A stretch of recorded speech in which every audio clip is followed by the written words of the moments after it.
Hello गाईस, जय श्रीराम. तर आज आहे आपला तिसरा व्लॉग. आज आहे तिसरा. तर तुम्हाला वाटत असेल मी मराठीत कम बोलत आहे, कारण की आज आहे छत्रपती संभाजी महाराज राज्याभिषेक सोहळा. तर मी माहिती देणार आहे छत्रपती संभाजी महाराजबद्दल. तर तुम्ही पहिले हा व्हिडिओ बघून घ्या. मी एक क्लिप टाकली आहे, अशा व्हिडिओ बघून घ्या. छत्रपती संभाजी महाराज यांचा जन्म 14 मे 1657 रोजी पुरंदर किल्ल्यावर झाला. छत्रपती शिवाजी महाराज आणि राणी सईबाई यांचे ते थोरले पुत्र होते. लहानपणीच आईचं छत्र हरपल्यानंतर राजमाता जिजाऊंनी त्यांचा सांभाळ केला. संभाजी महाराजांच्या पत्नीचे नाव महाराणी येसूबाई होते. त्यांना 2 अपत्ये होती, कन्या भवानीबाई आणि पुत्र छत्रपती शाहू महाराज. शंभूराजे अत्यंत विद्वान होते. त्यांनी वयाच्या 14व्या वर्षी बुधभूषण हा ग्रंथ लिहिला. वडिलांच्या निधनानंतर 16 जानेवारी 1681 रोजी त्यांचा राज्याभिषेक झाला आणि ते स्वराज्याचे दुसरे छत्रपती झाले. आपल्या 9 वर्षांच्या कारकिर्दीत त्यांनी मुघल, आदिलशाही, कुतुबशाही, पोर्तुगीज आणि जंजिऱ्याच्या सिद्धीविरुद्ध तब्बल 120 लढाया केल्या, पण एकही लढाई ते हरले नाहीत. त्यांनी औरंगजेबाच्या लाखोच्या फौजेला एकट्या स्वराज्याने झुंजवत ठेवले. मुघलांच्या कैदेत असताना औरंगजेबाने त्यांना धर्म परिवर्तन करण्यास सांगितले, पण महाराजांनी आपला स्वाभिमान आणि धर्म सोडण्यास नकार दिला. अखेर 11 मार्च 1689 रोजी तुळापूर येथे त्यांनी स्वराज्यासाठी बलिदान दिले. तर तुम्ही हा क्लिप बघितला असेल तर तुम्हाला थोडीशी माहिती मिळाली असेल. तरी मी अजून थोडक्यात तुम्हाला माहिती देणार आहे छत्रपती संभाजी महाराजबद्दल. तर या चॅनलवर नवीन असाल तर लाईक आणि सबस्क्राईब करून घ्या. आणि मी आज मराठीतच बोलणार आहे, कारण की आज राज्याभिषेक सोहळा छत्रपती संभाजी महाराजांचा. तर स्टार्ट करतो. छत्रपती संभाजी महाराज यांचा जन्म 14 मे 1957 रोजी पुरंदर किल्ल्यावर झाला.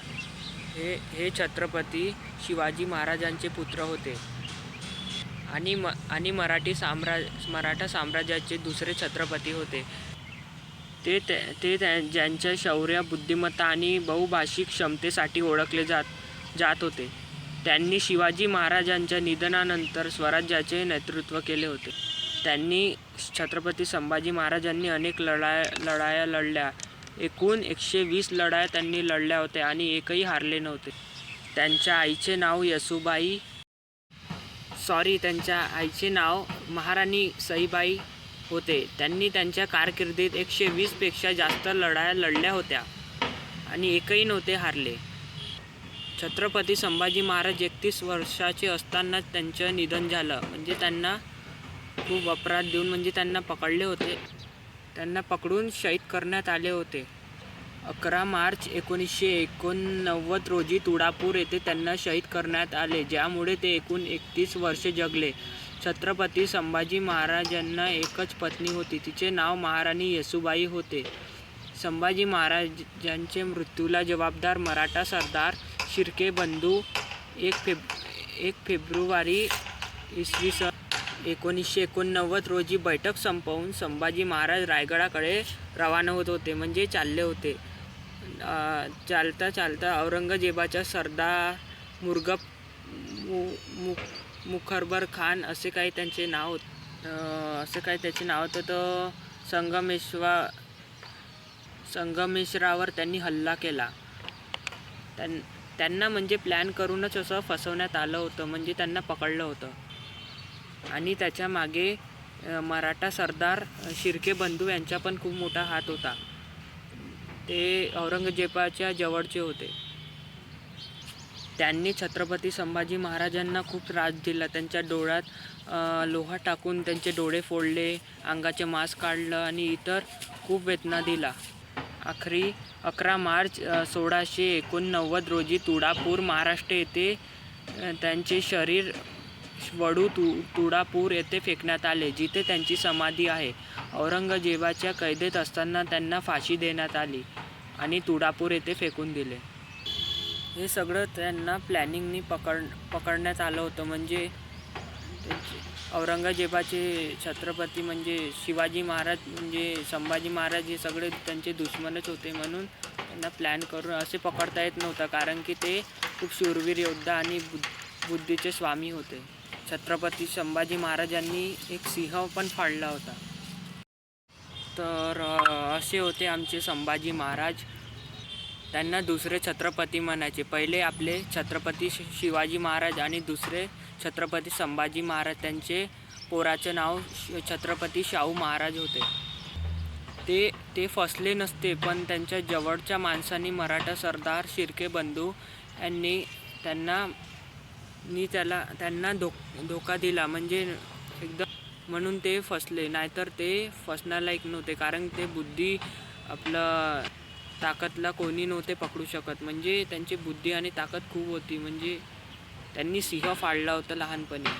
तर तुम्ही समजू शकता की किती ताकदवर असेल ते. तर ही माहिती होती छत्रपती संभाजी महाराजांची. तर आज त्यांच्या स्वराज्य अभिषेक सोहळा आहे छत्रपती संभाजी महाराजांचा. तर म्हणून मी हे माहिती आणि हा ब्लॉग बनवला त्यांच्यावर. तर कमेंटमध्ये नक्की लिहा छत्रपती संभाजी महाराज आणि छत्रपती शिवाजी महाराज. आणि आज कालच्या वोटिंगचा रिझल्ट पण आहे. तर आपण मग पुढच्या वेळेस दाखवूच, म्हणजे कोण जिंकते कोण नाही, नाही का.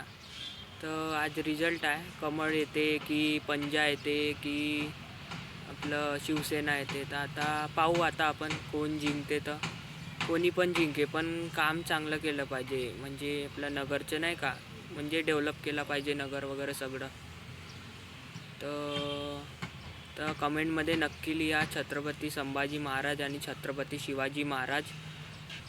आणि चॅनलवर नवीन असाल तर लाईक आणि सबस्क्राईब करून घ्या. असेच मी डेली व्हिडिओ टाकत जाईन. आणि उद्या सरप्राईज आहे काहीतरी, म्हणून मी उद्या सांगेन. तर मग आज पाहू रिझल्टमध्ये कोण जिंकते कोण नाही. आणि आज माहिती दिली ते तुम्हाला कशी वाटली हे कमेंटमध्ये सांगा. आणि छत्रपती शिवाजी महाराज आणि छत्रपती संभाजी महाराज लिहायला विसरू नका. ठीक आहे. आणि मी पण एक मराठा आहे. माझी कास्ट पण म्हणजे 96 कुडी मराठा आहे. तर म्हणून मी हा व्लॉग बनवला. आणि आमच्यासाठी पण ते देवापेक्षा कमी नाही. म्हणजे शूरवीर योद्धा त्यांच्याचमुळे आम्ही आहो मराठा लोक, नाही का. म्हणजे त्यांनी खूप लढाया लढल्या आणि आम्हाला उच्च जातीवर नेलं. तर म्हणून त्यांच्या खूप खूप धन्यवाद. आणि त्यांच्या शौर्याला आणि पराक्रमाला आम्ही कधी नाही विसरू. तर मग आता झालं. तर तुम्हाला माहिती कशी वाटली ते सांगा. आणि वोटिंगचं मी मग बनवेलच व्हिडिओ. तर मग चला मग भेटू पुढच्या ब्लॉगमध्ये. जय भवानी जय शिवाजी. मी अजून एक क्लिप टाकत आहो छत्रपती संभाजी महाराजावर. तर ते तुम्ही बघून घ्या आणि मग ब्लॉग एंड होऊन जाईल. जय शंभूराजे जय शिवराय.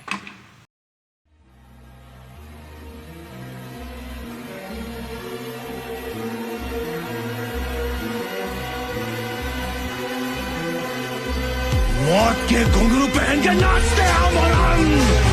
तू क्या हमें मौत से डराएगा? हमारी मौत मुरादों के हर घर एक नया सिवा एक नया संभव पैदा करेगी। लेकिन जब तू मरेगा तब ये तेरी मुगल सल्तनत की मर जाएगी।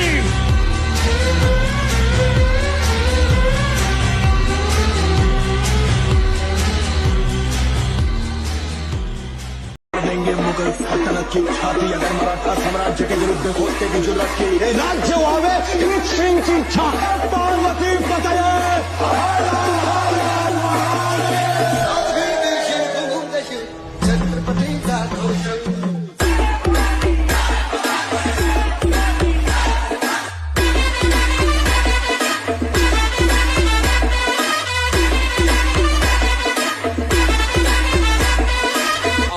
छत्रपति शिवाजी महाराज को शेर कहते हैं और शेर के बच्चे को